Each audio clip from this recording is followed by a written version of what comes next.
wanna see me fall, but I don't fit a drop. Cold fronts coming and 4 winds wildin', but I'm never worried. Tyrone always on timing. Welcome back, folks. This is Game Time Decision with your boys Avi and Matt, and this is another segment of Backyard Bets. We are here after a long break, man. Trying to get a couple of other things going for ourselves, an IG going, a Discord going, a lot of things to maintain at the same time. But we do want to continue to keep giving out our analysis, so that way you guys have something to go off of that isn't just here, take these picks. You know what I mean? Mm-hmm. But yeah, how you doing today, man? I'm doing well. The weather's good. I'm excited. Let's get into it. All right. So first thing we want to talk about is DGF, man.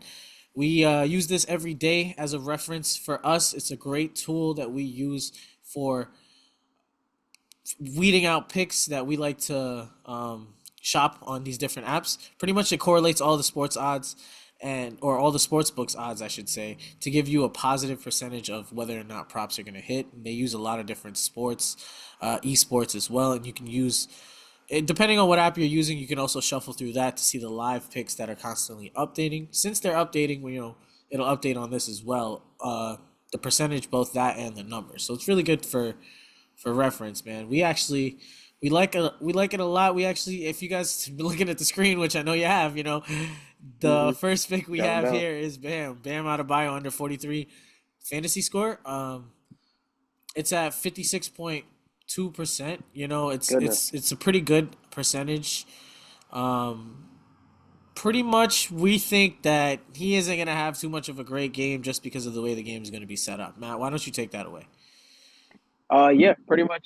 We're looking at this game. Miami's really hurt right now, so we're looking at this game to be a blowout. We don't want to, always just call for games to be blowout, but this one is really set up for the Kings to just get a quick win home and then, get a couple days of rest. Everybody's playing good, everybody's healthy, and it's the complete opposite for Miami right now. Yeah. So yeah, this prop is looking beautiful. Yeah, Butler's out, Hero is out, Jovic is out. Josh Richardson is out. So really, De'Aaron Fox, Malik Monk, and Keegan Murray are going to have a field day, hopefully. But yeah, but that just all goes to Bam having to carry too much of a workload for him to carry the team to win the game. Yeah, it's going to be a lot. Especially on both ends of the floor. It's going to be a lot. Yes, sir. All righty, I guess I'm going first. First pick of the day, everybody. It's good to be back. Let's get a sweep for our first one back. Nick Claxton under 25.5 PRA. We've taken this prop here before at a higher number, and we see it's been bumped down, but we still are intrigued with it. So they play Memphis today. First of all, the star of Memphis is going to be at the center position, or they might shuffle him to the 4.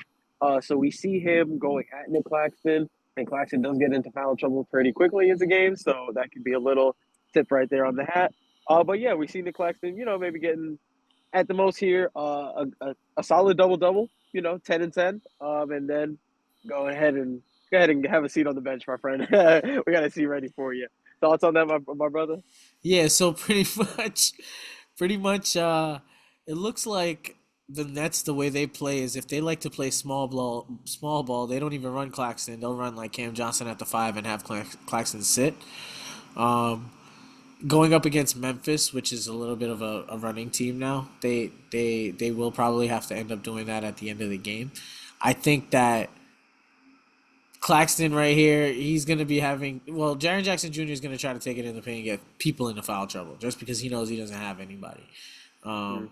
So we're looking to see, hopefully Claxton is on the wrong end of that. Like you said, he does like to get foul trouble. He does hit this number a lot. If you look at the last 20 games, he's 13 of 20. If you check the head-to-head last time they played, I mean, this was a while ago, so it's hard to really account for this. But just the way he's been playing in general and the way the Nets have been playing him, it doesn't look like he has too many opportunities for him to hit this number. Yeah. Yeah, short and sweet. Yeah. All right.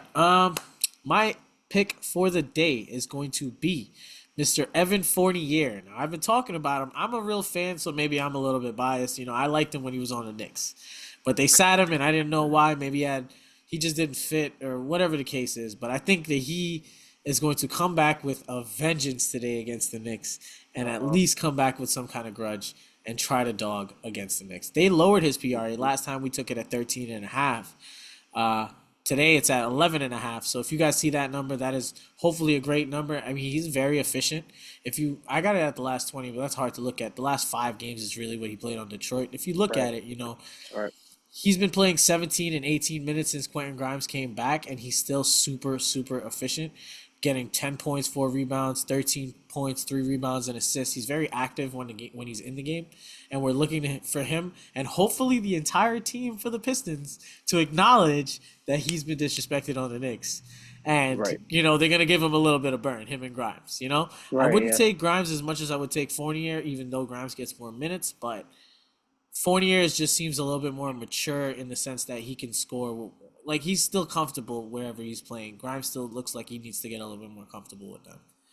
Yep. You said it. Revenge game. It's gonna be a fight on both ends of the floor. We're going with the PRA because he's super efficient on each end of this, points, rebounds, and assists. To be honest, I think Detroit's gonna surprise New York with this one. I know they're playing at home, but like I said, I think the revenge is gonna be the Pistons are gonna come with that fire. They and the Knicks are a little weak right now still with Randall and all the guys out. They are adjusting, but this could be a game of the night for sure. Most def. Yeah, man. We gonna see, man. This is gonna be a good game tonight. But our prop watch for the day is going to be Mr. 3-point contest himself. Well, he ain't win it. So that's pretty much what we're going off of. We want to call him for under 3.5 threes. It's the crazy shot. Yeah, not because he can't make them, but it's just because he hasn't seemed to be taking them as often as you would think. He's very efficient, so he does hit a lot of threes. He's like 38%. So he's pretty much hitting 3 for 6. You know what I mean? 3 for 8, 3 for 7.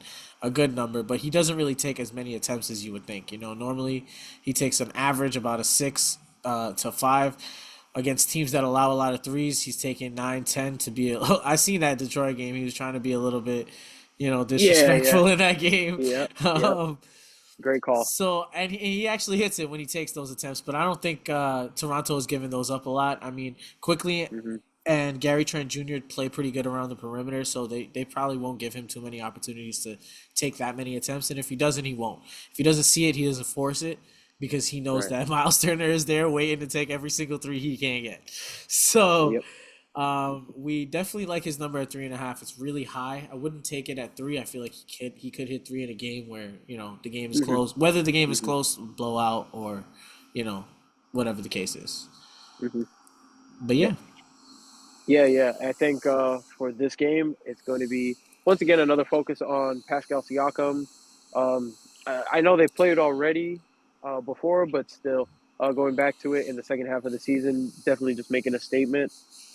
Indiana's at home, so definitely showing Toronto what they missed out on. Just let's see. Just hopefully he gets back to just being more passive and staying passive, and then we'll see what happens with those minutes, of course. Perfect.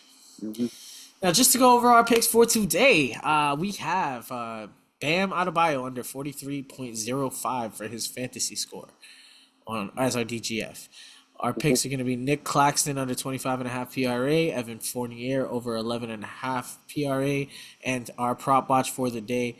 And we put him as a prop watch because, you never know with this guy. Right. Yeah, but Tyrese Halliburton under 3.5 3 points made.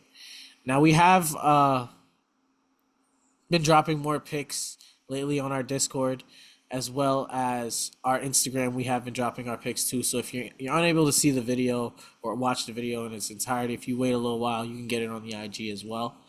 We will be dropping a link for both below, as well as the DGF tool in case you guys want to check that out.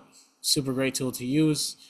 Definitely has been hitting for us, so we'll see. I mean, we felt that Bam was going to do very mediocre today, and then next thing you know, we check the website and look, boom, we see Bam under, and that was one of the top picks. So it just works hand in hand with how you're feeling if you have good intuition about the game.